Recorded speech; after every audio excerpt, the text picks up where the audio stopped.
about all the chaos with the tariffs going on, and uh, I've seen a lot of opinions, I've seen a lot of predictions, and here's mine. It's not going to sound very useful, but my opinion, truth be told, no one can really predict what the effect of the tariff of all this is going to be. And here's a very simple reason why. It's because you can't predict what is going to happen tomorrow. Um, People at the moment are talking about these, whether the purpose of these 150% or 140% tariffs on China is to bring back jobs, or whether it is actually a negotiating tool or not. And the truth be told, you cannot tell whether the tariffs will go up, down, or be eliminated after a trade deal or not. Um, and it's not just what's going on with Trump. There's also the component of what's going on with China, because last last statement given by Trump was that he's negotiating with China, but that might not be happening. Might be happening. There's so much. That's the thing. There's so little transparency going on. There's so much conflicting information going on that I know it might sound useless for me to come out and say, oh, I don't know what's going on, but um, that is a fact. People who say that they are very sure what's going to happen are probably not being honest, because the truth is, even the people who are very deeply involved, even China and Trump and the Republican Senate, they probably are not entirely sure of what is going to happen from day to day. So like, to have bystanders like us try and say like, oh yeah, we know what's going to happen tomorrow, that's probably very disingenuous. It truth is that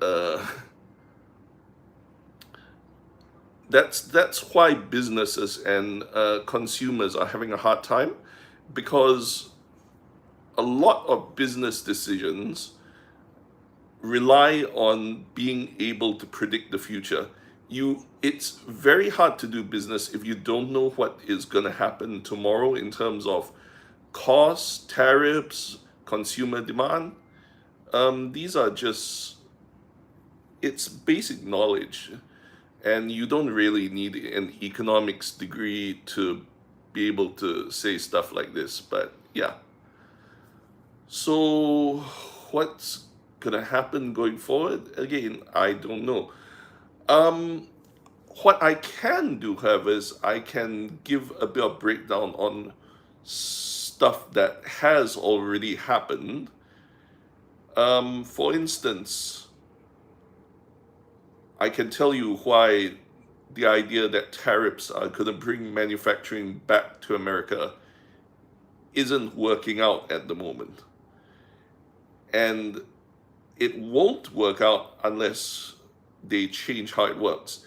And I come from Malaysia, and Malaysia has tariffs as well, very hefty tariffs, which protect our automotive industry. And to be frank, most Malaysians don't really like it because it just makes cars more expensive for us. However, having said that, it the way it is done in Malaysia really does protect our automotive industry and creates jobs in the automotive industry. And the reason for that is because other than the tariffs on finished imported cars from overseas, what Malaysia does is they put in a lot of infrastructure, cost reductions, and they make it easy for and cheap for or say Proton or Pearl to actually manufacture cars in Malaysia, and that is not what Trump has done. The thing is, his tariffs, instead of being targeted on finished products for the car industry, for instead of just being targeted for finished cars, his tariffs also cover automotive components. And that's a big problem because um, tariffs do not make things better for General Motors. They don't make things cheaper. They just make imports more expensive if by comparison. But in fact, they don't make things better for their local car manufacturers. In fact, they are making things much, much worse because the components for the cars are very much more expensive. The equipment used to manufacture these cars is also getting very much more expensive because a lot of, even if it's not the whole thing, pieces of the components and partial bits and pieces are going to be from China, or in this global economy, it's like they're going to be from various countries, definitely. It's very rare that you get like 100% of an entire product just built locally. Um, Usually the screws, the thread, the material, all are going to be imported. And so will be the equipment used for manufacturing. And that is a big concern for General Motors. They they're looking, or John Deere, they're looking now and they say like, look, fine, Trump has imposed tariffs on imported uh, finished products, but he's also made the manufacturing process a lot more expensive because like all the screws, all the aluminium, all the metal, a lot of like the components just cost a lot more, and so is all the equipment used to manufacture them. So they are just moving out manufacturing overseas to, like, say, to put it in a nutshell, to summarize, it's like a what used to cost them um, 1,000, a car that used to cost 10,000 to manufacture in Detroit, with the tariffs will probably cost like 15, 20,000 to manufacture in Detroit. But if they manufacture it in Mexico or something, they might actually be able to manufacture it for, say, 9,000, maybe maybe more than their original cost if you factor in infrastructure and everything. Maybe let's say 12,000, whatever. But regardless, yeah. The problem is that due to all these tariffs, their cost of manufacturing within Detroit has jumped spectacularly, and yeah, they, in order to cut costs, they just move production overseas. And obviously, this isn't what Trump wants. This isn't what the American public wants. This isn't what General Motors wants. This isn't what anyone wants. Except maybe the people in Mexico who get the new plant built over there. Yeah. So yeah, that's the explanation for why he jobs are not being created, but instead production is actually being shifted out of America instead of jobs actually being created in America. Okay, here's another problem concerning tariffs. Tariffs are a tax, and like normal taxes and also interest rates and stuff like that, these are very important economic policies which have a very strong effect. And let me put it this way: for interest rates, when the central banks increase interest rates, they usually do it gradually over time. If they want to increase interest rates by, say, 2%, they will do it like every 3 months they'll raise it by quarter of a percent or half a percent or something, and they'll do it over a long period of time. It would create chaos if the banks just announce overnight, they say, oh yeah, starting like 2 days later, the interest rates could go up 3%. Much less if they do massive increases of 10%, 20%. And that's the problem with the tariffs. They are too large and too sudden.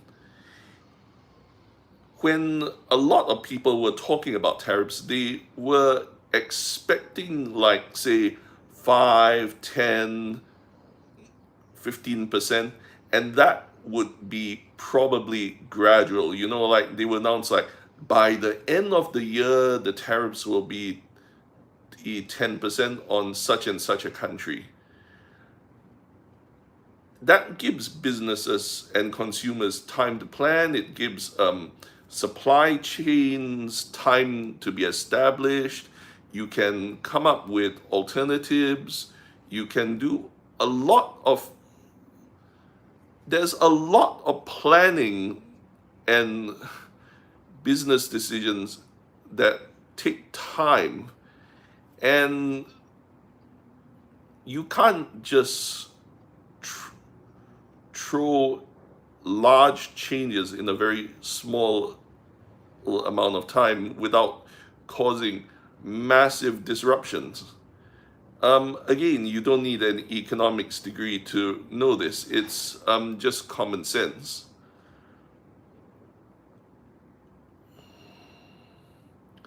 So, yeah, tariffs might not, tariffs themselves are not usually this disruptive, but it's just too much, too fast. Yeah. Again, it leaves a lot of people pondering whether these sort of it leaves a lot of people wondering whether these sort of tariffs were intended to be implemented in the first place, or whether they were originally just meant to be threats. But that is definitely beyond my scope of I can't analyze that part. I just have my suspicions, but whether it's true or not, that is a subject of speculation. And even if the person themselves says so, oh, hello, a viewer.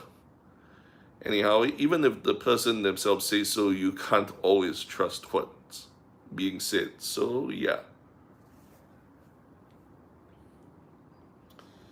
Now, as a Malaysian, there has been talking about, like, what effect the tariffs will have on Malaysia. And yeah, there's been some panic, but some politicians are unhappy. And okay, here's the thing, yeah.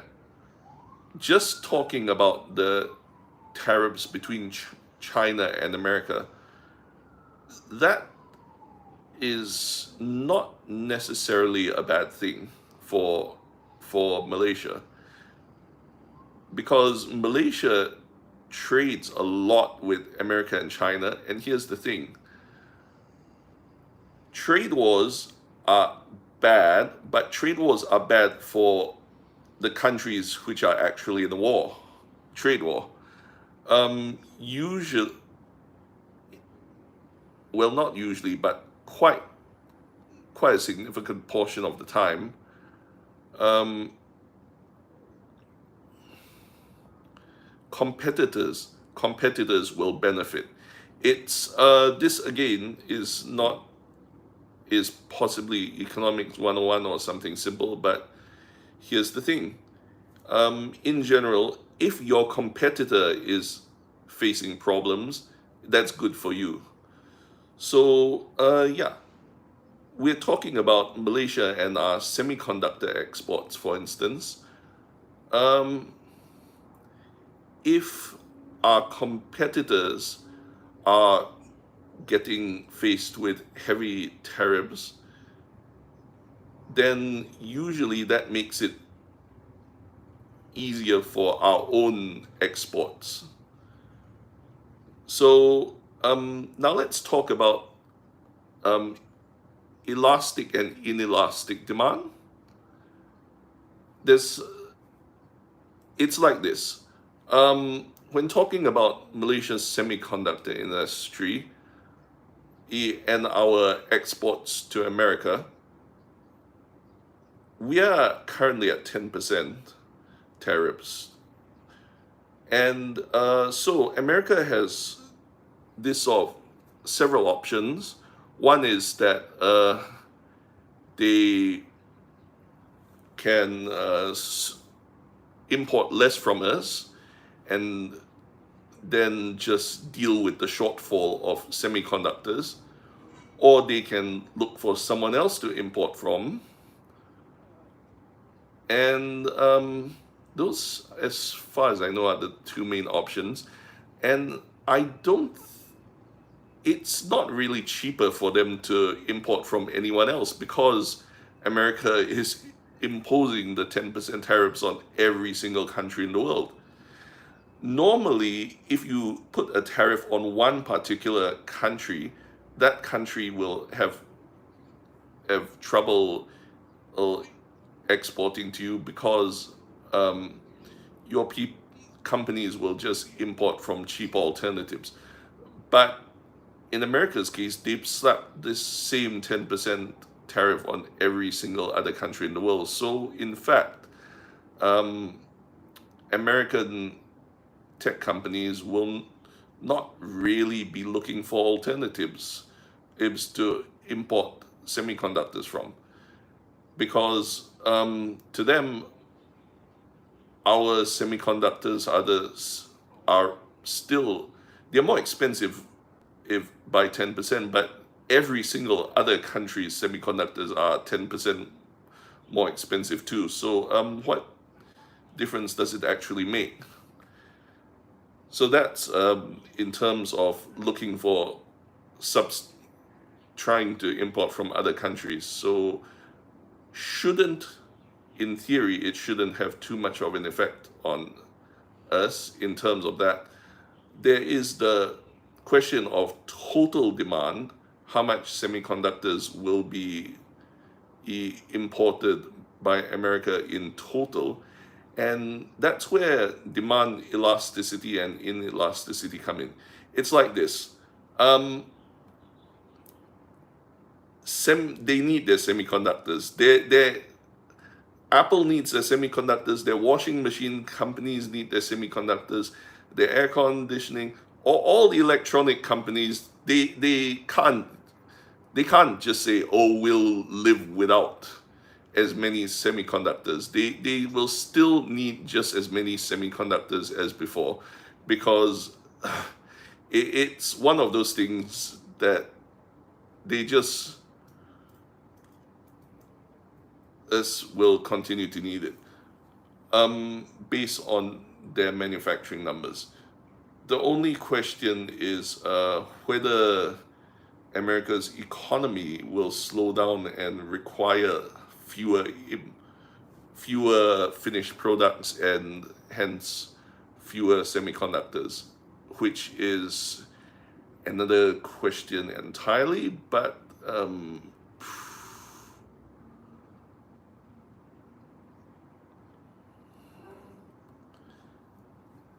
again, that will also depend on how long this entire tariff thing goes on.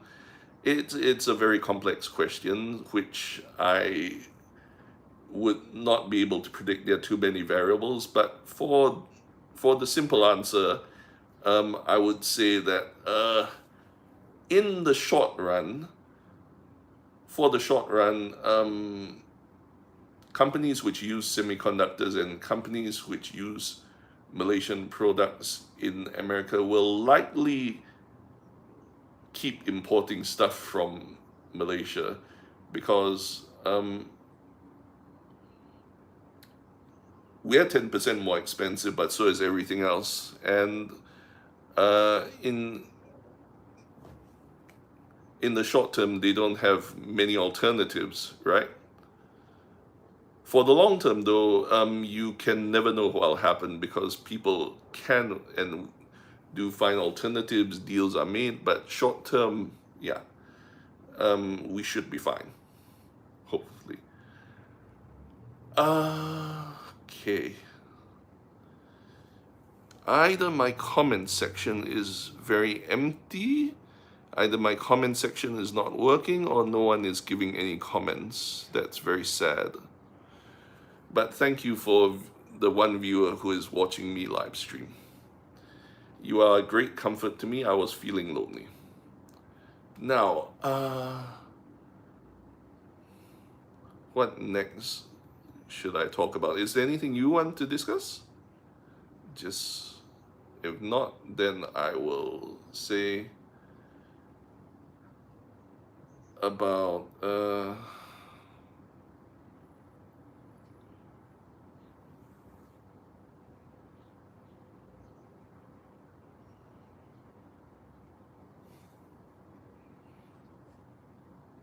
actually, I think I have covered most of what I actually want to cover, and I better not just ramble on about